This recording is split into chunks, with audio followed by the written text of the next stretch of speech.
Yo, today I'll be making an in-depth sampling tutorial, which was requested by you guys actually. I made a poll on YouTube, and this was the one that won, so it's about time I do it, so let's get right into it. Alright, so the first step that you're going to do is going to be some sample digging. So here are a few keywords I like to use to search on YouTube. So let's just start off with a really easy one. So let's do some jazz samples. And for when you look up the sample that you want, you're gonna want to look up what you're feeling like doing. So you could be wanting to make a really ambient track, so you're gonna search up something like retro synths or something like that.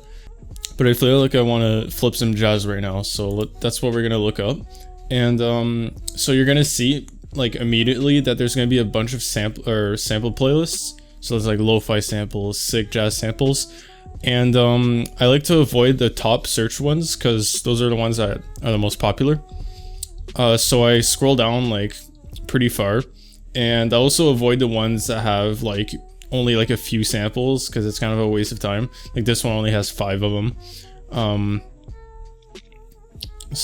also the ones that have like way too much, like 453. That means they're kind of just posting anything they want in there without really like nitpicking what they like the good samples. So I like to look for around 132. So this one looks really good. Chill samples, no drums.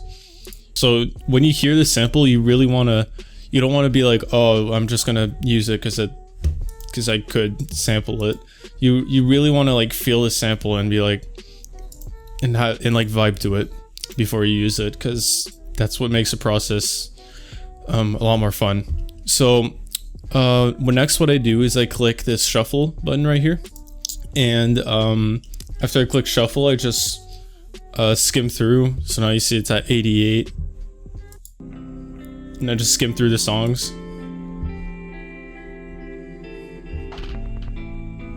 That one actually sounds pretty good, but it sounds more like something I would study to than something I would flip. So let's just keep looking.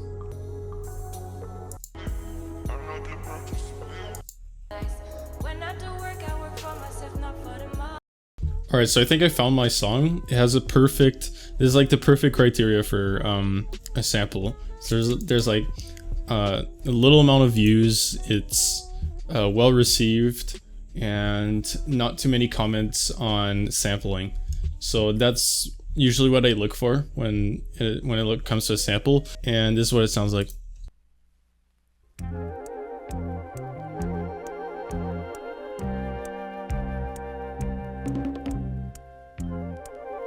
So that sounds perfect, and it sounds on beat too, so that's gonna be way less work for me. Alright, so the next thing you're gonna do is copy the link and paste it into this website here. So it's called the ytmp3.cc, and this is usually what I use for downloading YouTube videos. And now we can head into FL Studio. Alright, so now that you're in here, you're gonna wanna drag your sample in. So now that it's on your workspace, you're gonna wanna get the loop. So you're gonna have to double click it. And there's different ways to chop samples, but this is the main one that I've always learned to use. So it's a plugin called Edison, and all you have to do is double click it and right click here and click edit. So it automatically pops Edison up. And some people like to chop it in the workspace, but I feel like there's less control there than in here. Like you can zoom in like all the way down and make sure it doesn't clip. I'm just gonna listen through and find a good loop. Alright, so it seems like the first few seconds of the song are the best. So we're just gonna highlight that.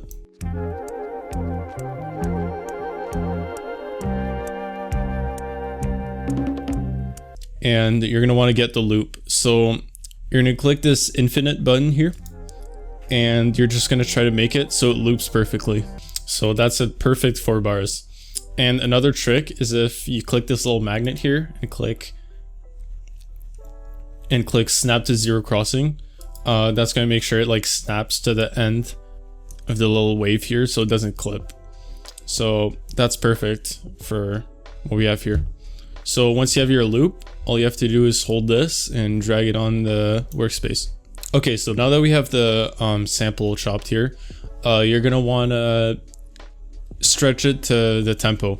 So there's a few different methods to do this. You could find the BPM of the original song and change it here, or if it's like an odd BPM, or if you just want to do a different way, you can double click again and you can drag this knob until it's at the 4 bars. So now that you have it dragged to the 4 bars, it should sound on beat.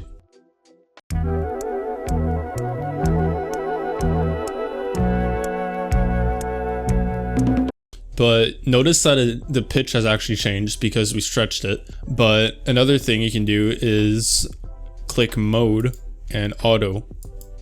So now what that does is that it goes back to the original pitch of the song. So now it's the original pitch, but it's stretched to the tempo of our project. So now you can play around with the BPM if you want.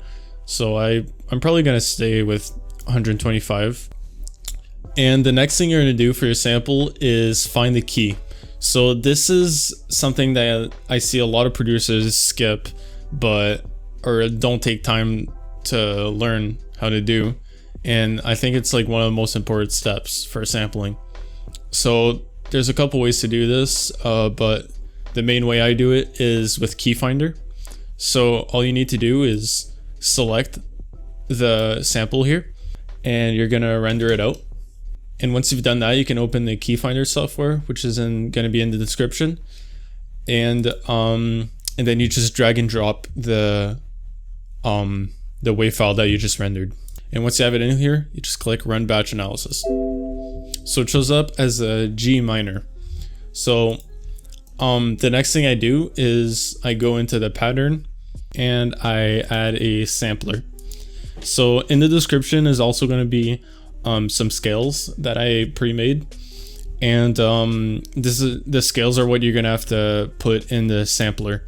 So if you go in the piano roll and click this little blue option up here and click File, Open, Score, you can go to the scales folder from the description that you can download, and you're gonna find a key that shows up in Key Finder. And if it doesn't show up, you can pitch around your sample to make sure that it does. So G minor. So now that you have this, you can go back in your pattern and you can start making your drums.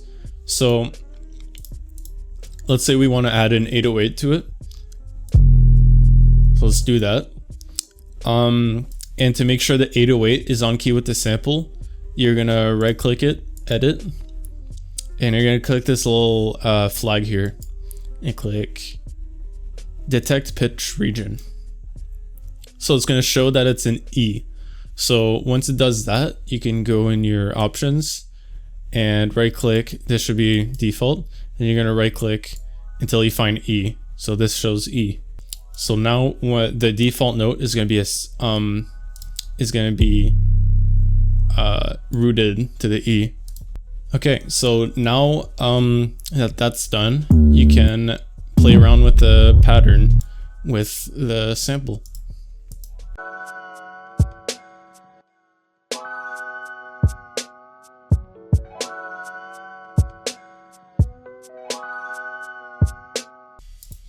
Alright, so I just made a quick little pattern here, and it sounds pretty good.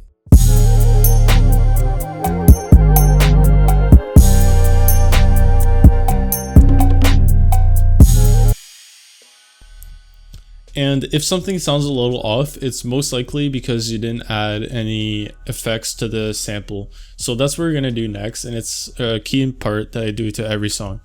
So let's click on the sample and go in the mixer. Right click on the first insert and channel route to this track. So now the sample is going to be linked to that insert.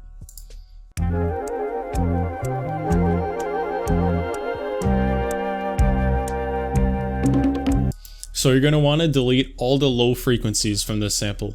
And to do that, you're going to add a paramedic EQ 2. And you're gonna click the presets twice to the right.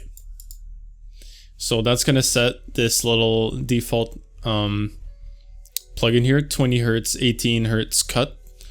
And you're gonna turn the frequency of the left one all the way up until it's around here. So now it's gonna remove all the low frequencies so the our 808s have room to breathe.